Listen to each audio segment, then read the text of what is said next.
जमीन से 480 फीट ऊंचे 4,500 साल पुराने इस पिरामिड के अंदर ऐसा तो क्या था जिसको सिर्फ देखने के लिए रिसर्चर्स की टीम ने एक रोबोटिक कैमरा को इस पिरामिड के अंदर भेजा।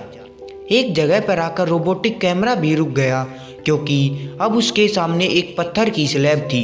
रिसर्चर्स का मानना था कि इस स्लैब के पीछे जरूर कुछ ऐसा राज छुपा है जो पिछले 4,500 सालों से दफन है और ये राज रिसर्चर्स को किसी भी कीमत पर जानना था। इसीलिए इन्होंने रोबोट के आगे एक ड्रिल मशीन लगाई जिसने उस पत्थर की स्लैब में एक बारीक छेद कर दिया और फिर उसमें एक कैमरा भेजा गया जिसने स्लैब के उस पार कुछ ऐसा देखा जो पिछले 4,500 सालों से किसी ने भी नहीं देखा था। हेलो दोस्तों, मेरा नाम अंकित और आप देख रहे हैं अंकित पड़कोदिया यूट्यूब चैनल।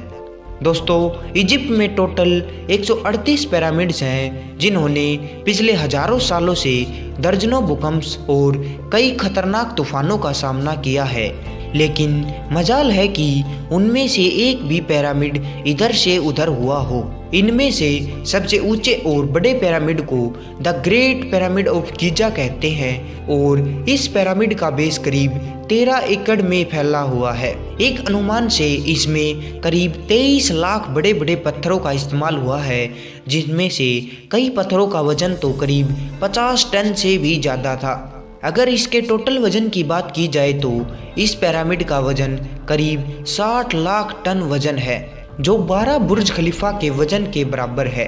आखिर इन पिरामिड्स को बनाने का मकसद क्या रहा होगा और जब उस टाइम में कोई टूल्स ही नहीं थे तो इनको कैसे इंच बाय इंच सेट किया होगा और कैसे 50 टन वजनी पत्थरों को स्क्वायर शेप में काटा गया होगा। बगैर किसी क्रेन के ही इनको 450 फीट ऊंचाई पर कैसे पहुंचाया गया होगा। इनको बनाने में ऐसी कौन सी इंजीनियर्स का हाथ है जिन्होंने इस पिरामिड की हर साइड को 51.5 एंगल पर सेट किया है। कई सदियों से रिसर्चर्स की टीम इस पिरामिड की कंस्ट्रक्शन टेक्निक जानने के लिए यत्न कर रही है कि आखिर इस पिरामिड की हर साइड को exactly north south east west में बगैर कैंपस के कैसे सेट किया होगा।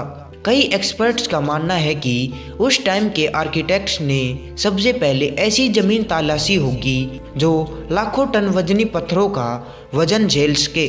उसके बाद पोलर स्टार्स यानी वे स्टार्स जिनकी मदद से हम पृथ्वी के पोल्स का पता पड़ता है, सिर्फ इन्हीं की मदद से हजारों साल पहले इन पिरामिड्स की डायरेक्शन को सेट की गई थी और वो भी 0 एरर्स के साथ। जिस 13 एकड़ की जमीन पर यह पिरामिड बना है, अगर उसका लेवल थोड़ा सा भी आउट होता तो 23 लाख पत्थरों के इस पहाड़ का खड़ा होना बिल्कुल भी मुमकिन नहीं था। उस टाइम के इंजीनियर्स के पास न तो लेवलिंग के लिए लेजर लेवलिंग था और न ही बबल लेवलिंग।